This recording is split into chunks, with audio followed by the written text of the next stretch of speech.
بلوچستان سے تعلق رکھنے والے سینیٹر انوار الحق کاکڑ پاکستان کے 8ویں اور اب تک کے کم عمر ترین نگراں وزیر اعظم ہیں۔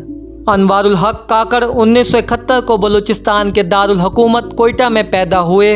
انہوں نے ابتدائی تعلیم سینٹ گرامر فرانس اسکول اور کیڈٹ کالج سے حاصل کی، جبکہ یونیورسٹی آف بلوچستان سے پولیٹیکل سائنس اور سوشیولوجی میں ماسٹر کیا۔ بعد ازاں قانون کی تعلیم حاصل کرنے لندن گئے، لیکن سیاست میں دلچسپی کے باعث پاکستان واپس آ کر عملی سیاست میں حصہ لیا۔ انوار الحق کاکڑ نے 2008 کے عام انتخابات سے اپنے سیاسی سفر کا آغاز کیا اور اس انتخابات میں انہوں نے مسلم لیگ کاف کے ٹکٹ پر کوئٹہ سے قومی اسمبلی کی نشست 259 پہ انتخاب لڑا، مگر کامیاب نہ ہو سکے۔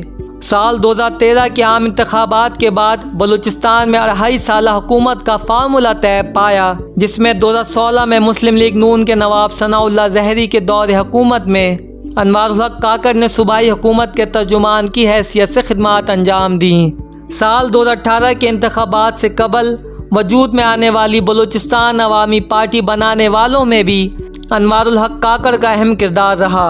اسی سال انہوں نے آزاد حیثیت سے سینٹ کی جنرل نشست پر کامیابی حاصل کی اور اپنی جماعت بلوچستان عوامی پارٹی میں باقاعدہ شمولیت اختیار کی۔